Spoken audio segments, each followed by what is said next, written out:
कि विजेंद्र बाबू अब उस स्थिति में नहीं है, न ठीक से चल पा रहे हैं, न ठीक से बोल पा रहे हैं, हाथ तक ठीक से उनका काम नहीं कर रहा है, लोगों को अब पहचान नहीं पाते हैं ठीक से। इस तरीके के व्यक्ति को सदन में भेजने का मतलब क्या है?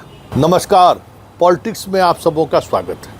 और आज हम पॉलिटिक्स में बिहार की राजनीति में एक ऐसे शख्सियत जिसकी पहचान विकास पुरुष की भी रही है और उन्होंने इस पहचान के सहारे जो कीर्तिमान स्थापित किया है, हमें नहीं लगता है कि लोकतंत्र में ये इनका कीर्तिमान कभी टूटेगा। एक ऐसे व्यक्ति जो 8 बार से लगातार विधायक बनते आ रहे हैं एक ही कॉन्स्टिट्यूएंसी से, और 91 से लगातार मंत्री भी हैं, बीच में कुछ समय को अगर छोड़ दीजिए तो लगातार मंत्री भी हैं, और बिहार के विकास पुरुष का वो चेहरा भी माना जाता है। हम बात सुपौल के विधायक विजेंद्र यादव की कर रहे हैं, जो 9वीं बार इस बार चुनावी मैदान में है। लेकिन इस बार सुपौल की फिजा बदलती हुई दिख रही है, और सिर्फ बदली ही हुई नहीं दिख रही है। एक समय ऐसा आया कि जो रिपोर्ट विजेंद्र यादव जी को लेकर नीतीश के सामने रखा गया था, मतलब खास करके 3 सर्वे का रिपोर्ट सामने रखा गया था, और उस रिपोर्ट में कहीं न कहीं विजेंद्र यादव को लेकर बड़ी नाराज़गी देखी गई थी। और उसको देखते हुए ये चर्चाएं होने लगी थी कि आप अपने बेटे को चुनाव मैदान में उतार दीजिए, अब आप छोड़ दीजिए। लेकिन नीतीश ने कहा करे हमारी भी अंतिम पारी है, विजेंद्र बाबू को लड़ाई और हार जीत तो होता ही रहता है, इनको मैदान में उतार दीजिए, अब क्या बेटा चुनाव लड़ेंगे, इन्हीं को उतार दीजिए। मतलब तमाम सर्वे रिपोर्ट के विपरीत होने के बावजूद भी नीतीश कुमार ने 9वीं बार विजेंद्र यादव को चुनावी मैदान में उतारा है। और ये पहली बार ऐसा हो रहा है जब विजेंद्र यादव को सुपौल की जनता मतलब अपने गांव में घुसने नहीं दे रहा है, सड़कों की वजह से, कहीं नाला की वजह से, कहीं बिजली की वजह से। अब बताइए, बिजली मंत्री के इलाके में बिजली को लेकर समस्याएं हो, ये कहीं से भी ऐसा लगता है क्या? लेकिन हो रहा है। और बात अगर इनके चुनावी सफ़र की करें तो 2015 में लगभग 38,000 वोट से चुनाव जीते थे, और 2020 में वह 10,000 घट के लगभग 28,000 पे आ गया। मतलब अगर 15-16 हज़ार कांग्रेसी उम्मीदवार सेंधमारी करने में कामयाब हो गए विजेंद्र यादव के कोर वोटर में, तो इस बार विजेंद्र यादव चुनाव हार जाए तो कोई बड़ी बात नहीं होगी। वैसे इस बात को कांग्रेस भी समझ रही है और महागठबंधन भी समझ रहा है कि विजेंद्र यादव को लेकर जो नाराज़गी है, हालांकि उम्र के इस पड़ाव में बहुत मुश्किल है कि लोग अचानक उनसे मुख मोड़ लें, ये भी उनका आखिरी चुनाव है और कह भी रहे, लेकिन मुकाबला दिलचस्प तो हो गया है। और यही वजह है कि तेजस्वी यादव बहुत कम कांग्रेसी प्रत्याशी के पक्ष में चुनावी सभा को संबोधित करने गए, लेकिन वहाँ सुपौल उन्होंने गया, और सुपौल में जिस तरीके से उन्होंने अपनी बात को रखा है, वो कहीं न कहीं युवा यादव में जो युवा यादव है उसको जरूर कांग्रेस प्रत्याशियों के पक्ष में लाने में कामयाब होते हुए दिख रहे हैं। सिर्फ तेजस्वी ही नहीं है, आज कन्हैया और मुकेश सहनी भी पहुँचे, और सभी सभा में जिस तरीके से भीड़ देखने को मिल रहा है, लोग चर्चा करने लगे हैं कि कहीं सुपौल उस रिकॉर्ड को तोड़ते हुए तो नहीं जा रहा है, या सुपौल कहीं उस रिकॉर्ड को तोड़ तो नहीं देगा जो 9वीं बार विजेंद्र यादव सदन में नहीं पहुंच पाएंगे। ये इस तरीके की चर्चा हो रही है। और ये चर्चा क्यों हो रही है?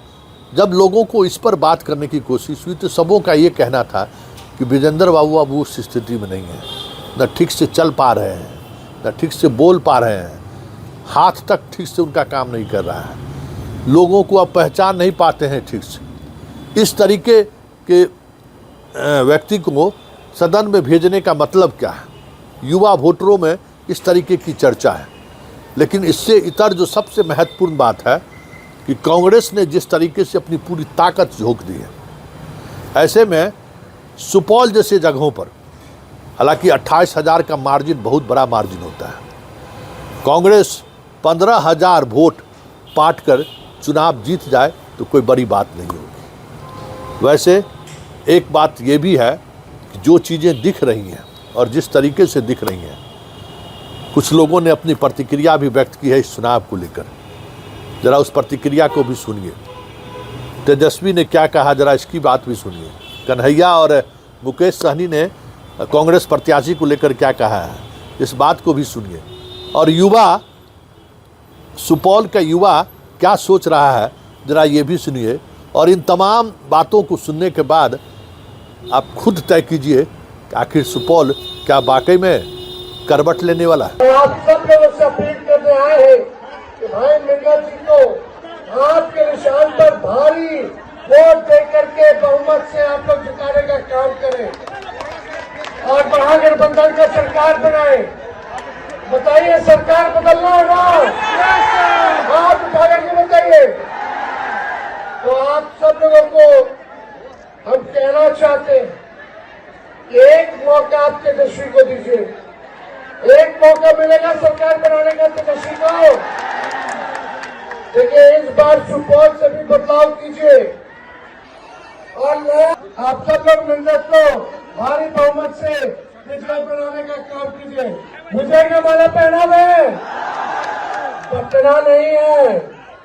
इस बार सरकार बनाना है, सरकार बनाना है। हाथ उठाकर की बताइए, पहना दे। बहुत बहुत धन्यवाद। सुपौल की जनता जिंदाबाद। सुपौल बोलता है तो पूरा बिहार बोलता है।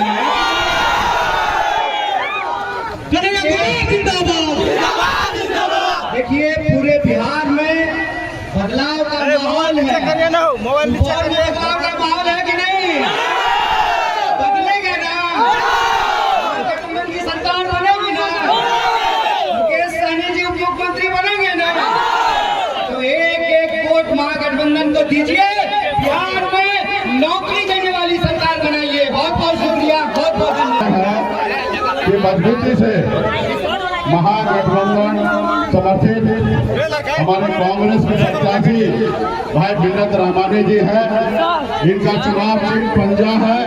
बस आप लोगों से आग्रह करने के लिए आए हैं कि बिहार में बदलाव लाइए और बिहार में महागठबंधन का सरकार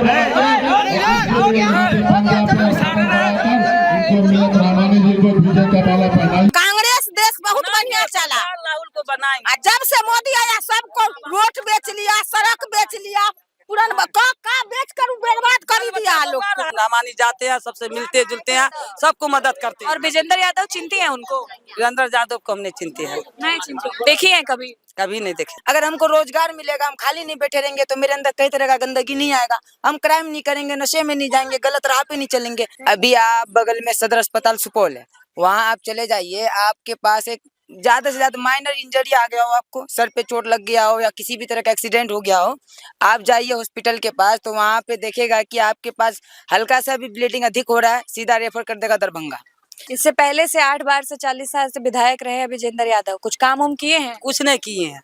कुछ नहीं किए हैं। नहीं, कुछ नहीं किए हैं। बोलते हैं हम ये बनवा दिए हैं, वो बनवा दिए हैं, बिजली पहुंचा दिए हैं। पब्लिक परेशान है। अच्छा, हर कुछ नहीं किए। बिजली भी बढ़ा हुआ है, महंगाई भी बढ़ा हुआ है। हम इस खेती बनाएंगे, अपना तेजस्वी रहेगा, राहुल रहेगा, देश को बढ़िया करेगा। कांग्रेस देश बहुत बढ़िया चला, राहुल को बनाएंगे। जब से मोदी आया सबको रोड बेच लिया, सड़क बेच लिया, पुरान का बेच कर